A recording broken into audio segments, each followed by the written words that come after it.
तर आता काय झालं की नारी सुवर्णाचा ट्रेंड आला आहे. आफ्रिकन बोरचा संपला, बिट्टलचा चालू आहे, मेंढ्यांचा संपला, शेळ्यांचा संपला, आता ह्या नारी सुवर्णावर स्टॉप आले. तर तुम्ही एक अभ्यास करा. ह्याच्या अगोदर खूप सारे ट्रेंड आले होते. सर्वात मोठा ट्रेंड म्हणजे कडकनाथचा आला होता. खूप साऱ्या लोकांनी बघितलं असेल करून. काहींचा आता गावठी कोंबड्यांचा पण ट्रेंड चालला आहे. तर तुम्ही एक लक्षात ठेवा, जोपर्यंत तुम्ही विचारपूर्वक ह्या गोष्टी करत नाही ना, तोपर्यंत तुम्ही तोट्यामध्ये जाणार आहात. आता तुम्ही म्हणाल की असं कसं सांगताय, मी नारी सुवर्ण विकतोय. जरी तुम्ही जर जास्त काय लोक हे करायला लागला ना की नारी सुवर्ण, तर ते उद्या ते 10,000चं 15,000चं काय 25,000चं 30,000 पण विकणार लोक. का? तर तुम्हाला गरज आहे. आता त्यांना गरज आहे की ग्राहक यावा, पण तुम्ही जास्त दाखवलं ना मला गरज आहे, तर ते 25,000 30,000 पण तुम्हाला विकणार आहे. आणि नंतर तुम्हाला 30,000चं घेतलेलं प्राणी 10,000 विकायला लागणार. 10,000 नाही, पण कटिंगच्या भावानं विकायला लागतील. तुम्ही म्हणाल असं कसं काय? असंच आहे, ह्या क्षेत्रामध्ये असंच होतं. जेव्हा ट्रेंड येतो एखादा, कडकनाथचा ट्रेंड आला, किती जणांनी घेतलं. ज्यानं कडकनाथ करून दिलं तो अब्जावती झाला, पण ज्यानं घेऊन गेला ना त्यांना जमिनी विकायचे बाता आल्या. आता का आल्या? आता तर तुम्ही त्याचा अभ्यासच केला नाही. नवीन आलं ना टाका उड्या. अरे पण त्याचे टाका उड्या, पण त्याचा अभ्यास काय आहे, काय झालं, कसं होतं आहे, ह्याचं काय घेणं देणं नाही. आता नारी सुवर्ण आहे म्हणजे काय आहे, काय वेगळी मेंढी आहे का? तर नाहीच आहे. बरं आजच झाली का? नाहीच आहे, खूप दिवसापासून आहे. पण तुम्हाला शोधण्यात वेळ झाला असेल, किंवा माझा व्हिडिओ बघण्यात लेट झाला असेल, ह्या सगळ्या गोष्टी झाल्या असतील. बरं आता ठीक आहे. आता काही लोक म्हणतील ह्यांना गरज आहे म्हटल्यानंतर आता 20,000 किंमत आहे, काही दिवसानं 25,000 होतील, काही दिवसानं 30,000 करतील. कारण सर्वांकडे शॉर्ट आहे. मी सांगतोय ना, सर्वांकडेच शॉर्ट आहे. जरी आज तुम्ही नारी सुवर्ण संस्थेत जरी गेला ना, तरी 8 महिन्याची वेटिंग येते संस्थेमध्ये. मग काय करायचं? मग जास्त पैसे द्यायचं का? तर ह्या सगळ्या गोष्टीचाच फायदा लोकांनी घेतला आणि तुम्हाला आपल्यासारख्या शेतकऱ्यांना फसवलं. कारण शेतकऱ्याला दम कुठं निघतोय, त्याच्याशिवाय पिकतच नाही ना काय. मग त्यापेक्षा काय करा, संयम ठेवा, त्याच्याशिवाय नाही. आणि जिवंत उदाहरण सर्वांच्या समोर डोळ्यासमोर आहे कडकनाथचं. बघितलं असेल किती जणांनी केलं, किती जणांनी काय केलं, किती जणांचं फायदा झालं. तरीसुद्धा जर समजलं नसेल तर तुम्ही असलं नारी सुवर्णाच्या ट्रेनमध्ये मागे लागा. तुम्ही कितीही किमतीनं घ्या, काहीही करा, काही होत नाही. तुम्हाला एक कळलं पाहिजे, बाजारात ज्या किमतीनं जातं आहे किंवा बाजारात ह्याची जी काय व्हॅल्यू होते त्या किमतीत मिळालं तरच मला परवडतं, नाही तर मला परवडत नाही. आज जरी आमच्याकडे गावरान कोंबडीचं अंडं म्हटलं तरी 10 रुपयाला मिळतं. आता गावरान कोंबडीचं अंडं काही लोक म्हणतात 20 रुपयाला, पिल्लं 60 रुपयाला. आमच्याकडे 25-30 रुपयाला पिल्लं मिळतात. गावरान कोंबडीची पिल्लं ना आमच्याकडे जेव्हा लहान असतात तेव्हा देतात काही लोक, 25-30 रुपयाला मिळतात. अंडं 10 रुपयाला मिळतं. मग काय आमचं ते एकदम म्हणजे लोकांचं मार्केट पाडून केलं का आम्ही? तर नाही आहे बाबा. आमच्याकडे ज्या पद्धतीनं बाजारभाव आहे त्या पद्धतीनं करता येतं आणि त्यानुसार होतं. आणि जो ह्या बाजारभावाप्रमाणे चालतो ना तो लांब टाईमसाठी चालतो.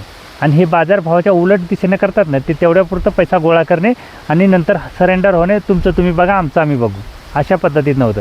तसंच हे नारी सुवर्णाचं होणार आहे. तुम्ही काय आज मागताय म्हणजे काय तुम्हाला लगेच भेटलं पाहिजे किंवा एखाद्याकडे आहे म्हणजे तो काय पण करेल, तसं काय नाही होणार. भविष्यामध्ये हे कटिंगच्या प्रमाणात येणार आहे. तुम्ही कितीही नाचू द्या आणि कितीही उड्या मारू द्या, मी जरी असलो ना आणि माझ्याकडे जरी असलं आणि मी कितीही नाचलो तरी उद्या ह्याला कटिंगशिवाय पर्यायच नाही. कटिंगचा भावच येणार आहे. त्याच्या पलीकडे काय भाव येणार आहे का एक्स्ट्रा? नाहीच येणार आहे. काय ते ब्रीड म्हणून काय कोणाचं सांभाळणार आहे का? नाहीच आहे. सुरी खाली त्याला ब्रीड वगैरे समजत नाही, ते एकमेव म्हणजे मटण समजतं. ह्या पद्धतीनं केलं तर चांगले. आता पाठीमागे गवत आहे दिसते तुम्हाला, तर हे गवत मी लावलेलं आहे. आज जरी म्हणलं ना ह्या गवताच्या 500 रुपयाला कांड्या, तरी तुम्ही घेणार आहे.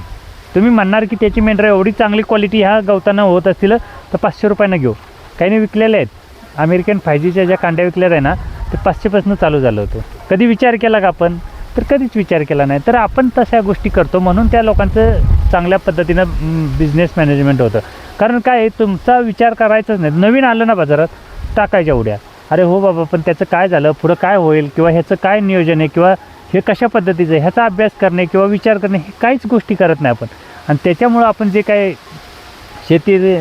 शेती संबंधित जे काही गोष्टींचं घोटाळे होतात ना, ह्याच कारणामुळे होतं.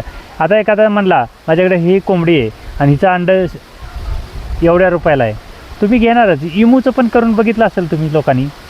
इमूचं मॅटर तुम्हाला लोकांना माहिती असेल. ते एक आहे तसं आहे, कडकनाथचं एक तसं आहे. अशी जिवंत उदाहरणं आहेत. तरीसुद्धा आपल्या डोळ्यावरची पट्टी जात नाही. आता खूप साऱ्या लोकांनी, काही लोकांनी नको ते उद्योग करून पाहिले, ते लाखाचे, पण ते आता सांगू शकत नाहीत ना, कारण त्यांनी एकदा केले, त्यांना ठेस लागले ना, ते परत म्हणून असल्या काही उद्योगात येणार नाही. तर तसं तुम्ही समजून झाला काय होतं काय नाही, कशामुळं होतं, ह्या गोष्टीचा अभ्यास करा. हे नारी सुवर्ण आहे म्हणून ट्रेंडमध्ये काय तसलं काही गोष्टी करू नका. जरी तुम्ही आज 50,000 घेतली ना नारी सुवर्ण, तरी उद्या भविष्यामध्ये ती कटिंगच्या रेटनंच तुम्हाला विकायला लागणार आहे. ह्याच्या पलीकडे पर्यायच नाही. फक्त एवढंच आहे की ही चांगल्या पद्धतीनं पिल्लं देते, चांगल्या पद्धतीनं म्हणजे काय पण खाऊन राहते, एवढंच ह्याचा बेनिफिट आहे. बाकीच्या मेंढींचं जसं आहे तसंच आहे.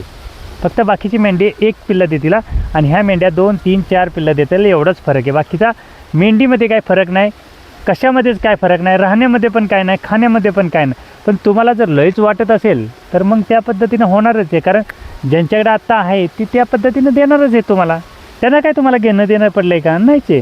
तरीसुद्धा मी ओपन समजावून सांगतो की बाबा असं नाही, असं करा. तरीसुद्धा जर लोकांना पटत नसेल तर मग तुम्हाला इमू किंवा कडकनाथ ह्यासारख्या गोष्टी नंतर आठवणार, नाही त्या पद्धतीनं झालं होतं, माझं पण त्या पद्धतीनं होतं. अशी खूप सारे लोक आहेत. आता आमच्या भागामध्ये म्हणजे अख्ख्या तालुक्यामध्ये ज्याचे 3 लाख सबस्क्रायबर होते, बघा मी काय सांगतोय, ज्या शेडवाल्याचे शेळीपालनाचे 3 लाखापेक्षा सबस्क्रायबर होते त्याचा आज शेड बंद आहे. बघा किती लोकांना त्याने सांगत होता, 3 लाख लोकांना. मग त्याचे व्ह्यू किती असतील? कोटीच्या घरामध्ये असतील. त्याला शेळीपालन सक्सेस झालं नाही. आणि बघायचं असेल तर या माझ्या तिथं आहे जवळच. मग अशा गोष्टी तुम्ही समजून जा. मी सांगतोय म्हणजे माझं सक्सेस आहे का? तर नाही आहे. त्याच्यापेक्षा तुम्ही काय करायचं, शो म्हणतोय ना मी ह्याला दिलं आहे त्याला दिलं आहे, किंवा ह्याच्यासारख्या मेंढ्या कुणाकडे येतात तर त्याच्याकडे जाऊन पहा, त्याला विचारा ना हे खरं असतं का, किंवा ह्याला 2 पिल्लं होती आहेत का, ह्याला असं केलं तर काय होईल, असं विचारा ना त्यांना. काय होते, तुम्ही 100 रुपयाची फी द्या ना. लोक फी घेतात ना, मला पण माहिती आहे फी घेतात. 100 रुपयाची फी द्या, 100 प्रश्न विचारा ना त्याला. 100 रुपयात काय बिघडणार आहे? नुसतं डोळ्याने बघितलं म्हणजे काय सक्सेस होणार आहे का? नाही. तुम्ही 100 रुपये दिले ते ना, 500 रुपये घेऊ द्या त्याने, 500 प्रश्न विचारा. 1 रुपयाचा 1 प्रश्न समजून झाला. आणि त्याचं एवढं प्रश्न विचारा की तुमच्या मनातली शंकाच राहिली नाही पाहिजे.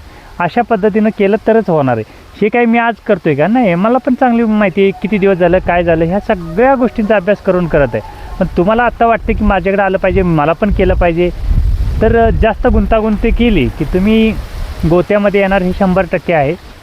कारण एकदम ही घेण्यासारखी किंवा एकदम उडी मारण्यासारखं हे काय आहेच नाही. त्याच्यामुळे तुम्हाला ज्या पद्धतीनं एक्सपिरियन्स आहे, ज्या पद्धतीनं अनुभव आहे त्या पद्धतीनं करा, नाहीतर तुमचं पण त्या पद्धतीनंच होईल. कारण काय आहे, माझ्याकडे आज 25च येतं, 6 वर्ष झाली तरी 25 येतं, म्हणजे वैयक्तिक. का तर मला पुढचं जसं जसं गणित कळेल, चाऱ्याचं गणित कळेल, ह्यांचं विकायचं गणित कळेल, तसं वाढवलं पाहिजे ना. नुसतं वाढवून किंवा चारा बनवून ह्या सगळ्या गोष्टी झाल्या पाहिजे का? नको. नुसतंच करायचं म्हणून करायचं नाही, तर त्याचं नियोजनबद्धता करा, नाही तर तुम्हाला पण त्याचा नंतर भविष्यात त्रास होईल. आणि तेव्हा तुम्हाला म्हणजे सावरायला कोण नसणार आहे.